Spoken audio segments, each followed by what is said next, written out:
Pressed to evolve, we felt that it had to go back to the very roots of the beautiful game, which is easier said than done as it turned out to be a huge challenge.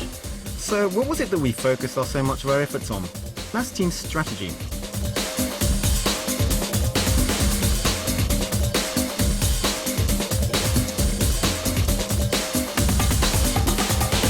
First thing we've done is to overhaul our AI. We did this by introducing two new systems, the first being Team Style, which allows the player to fine-tune the team setup using these 8 sliders.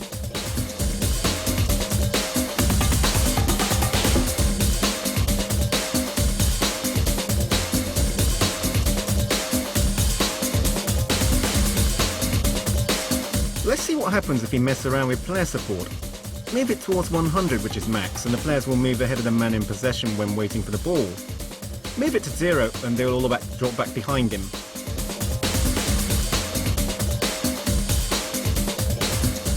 You see it? Set it to 90 and players overtake the man in possession to receive the ball further upfield. Tactical changes take effect immediately, and that is something we worked very hard on.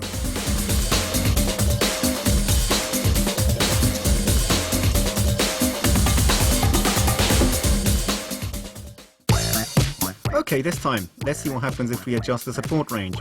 Push it up to 100 and players provide close-knit support. Good if you like playing your short passes. Push it towards 0 and the players spread out.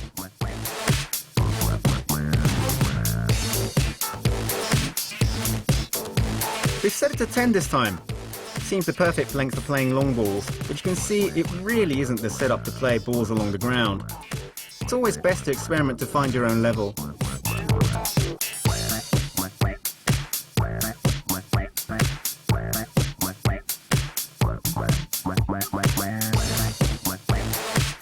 First, let's take a look at the 4 offensive sliders. Set player support high, as well as support range, making short passes more effective.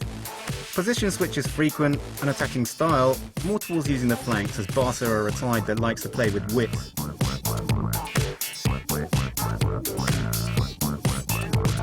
Now, onto the 4 defensive ones. Pressing high, defensive line also set high, as is compactness. Finally, defensive strategy. You can either defend in a single line across the pitch, or get players to cover each other as required. We think the former is more Barca. Imagine doing this with your team.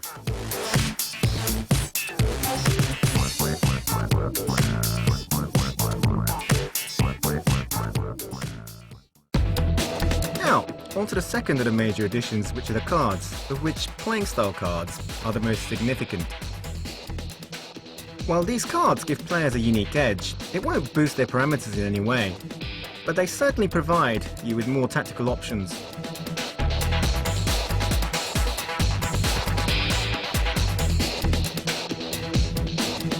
Let's see who has what. Daniel Alves has overlapping run, pretty self-explanatory. Eto'o, chasing back, as he likes to pressurize people from upfield.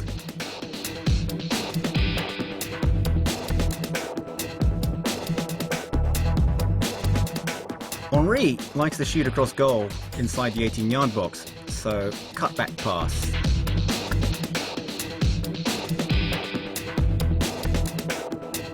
And for Messi, incisive run, as he likes cutting it from out wide. Playing style cards can also be switched off for tactical reasons. There are bound to be times when you want your team to be defensive. Okay, let's take a look at Daniel Alves. Switch his card on, and he'll always look to go forward. Great when attacking, but leaves gaping holes at the back. Switch it off, and he'll play more like a conventional fullback.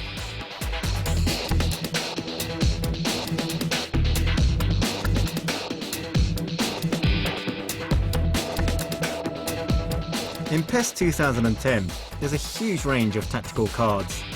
They can give you more control over your players or help you outwit the opposition. Get it right and the defects can be devastating. Both cards and sliders play a massive part in getting the team to play just the way you want it.